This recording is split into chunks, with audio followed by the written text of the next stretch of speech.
Hello, I am Eric Sattler, and this is my presentation on the Blue Sky case study.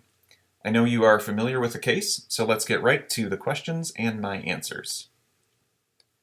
Question 1.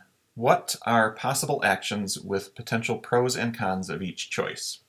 The question does not specify which of our two main characters is the intended subject of our conjecture, so we will examine both Hudson and Green. At the end of the case, Hudson, faced with the possibility of losing his job, has two primary possible actions. First, justify that he deserves to keep his job, or second, accept that he is the logical choice to have his position eliminated. Option 1 is obviously a positive for Hudson in that he remains gainfully employed in a job he desires and for which his education and experience is a good match. But on the negative side, it has become apparent that Hudson's credibility has suffered and his influence at the Institute may be weakened. It also means someone else must be eliminated. Option 2 is a positive for the Institute because it allows them to achieve the cost savings they require. However, the organization loses an experienced alumnus employee who contributed a great deal of effort to a project that, although not perfectly implemented, is now running well and is saving the Institute money. For Green, the possible actions include 1. Firing Hudson, 2. Firing Jackson, or 3. Finding a way to keep both employed. Option 1 for Green solves the financial equation and also removes an employee who has lost some degree of credibility with his coworkers. However, it will leave a knowledge gap as well as a skill gap in the IT department. Option 2 would also solve the financial equation. However, as most see Jackson to be the more valuable to the Institute, it could not only leave a knowledge and skill gap, but could also harm Green's own credibility because the perception would be that Green kept the weaker Hudson over the stronger Jackson. Option 3 is likely a long shot, but it is possible that a financial analysis of the savings generated by the Blue Sky project, especially because the lower cost venture was implemented, generated enough additional savings that the staff budget does not have to be cut. This would be a win for everyone, although the fact remains that to some extent Hudson's reputation has been tarnished by the troubles with the project. Question 2. If you were Hudson, how would you respond to the director? I would respectfully say something along the lines of, "This must be a difficult decision for you, and I don't envy you for having to make a difficult choice. I agree that Jackson is an excellent employee and team member, and I'm sure you agree that he has done very well under my leadership. I believe our styles are very complementary, and working together, we are able to accomplish a great deal. With my focus on cranking out the work and Jackson's political and social skills, we cover the bases and make sure the department operates at a very high level.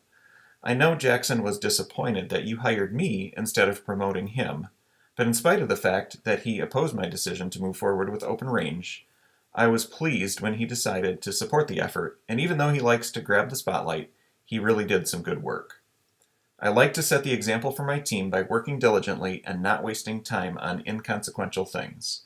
We all worked hard to implement Blue Sky, but no one worked harder than I did to lead this team and do the work to make sure this project achieved its goals.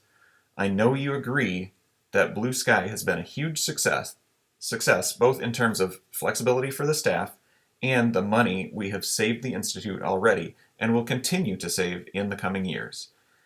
And I don't know about you, but I'm glad I'm not lining Bill Gates' pockets by using his overpriced services." Now, I would anticipate Green's response to be something along the lines of, "Well, you've made some valid points, but the staff seems to have lost confidence in you after the miscues on Blue Sky." In response to that, I would say, "I understand that others in the department have their opinions, but may I ask whether you share those opinions?" If Green agrees with the sentiments of the staff and his own confidence in Hudson is also shaken, it is unlikely Hudson could recover and salvage his position. If Green still sees Hudson in a positive light, there is a chance he might decide to keep him and let Jackson go. The next question is, what mistakes did Hudson make? Hudson made many small mistakes, all of which fall under the umbrella of failing to recognize the importance of relationships in his role as the Director of Information Services. The case describes how, from the very beginning, Hudson avoided going out to lunch with his colleagues and allowed his individual work to keep him from attending regular staff meetings. The case also describes some tension between Hudson and Jackson. Part of this tension was due to a difference in their personalities, Hudson being the more reserved and private, while Jackson was more outgoing and sociable. Hudson did not like Jackson's habit of taking time after the lunch hour to chat with the researchers and scientists, even though Jackson's casual conversations often produced beneficial outcomes. It appears that Hudson believed Jackson's time would have been better spent the way he himself spent most of his time, in his office, focused on individual tasks. Hudson's poor relationships with the staff at the Institute was exemplified by the lack of response he received to an offer he made to assist staff with projects. The case describes that Hudson was shocked by the computer illiteracy of many researchers.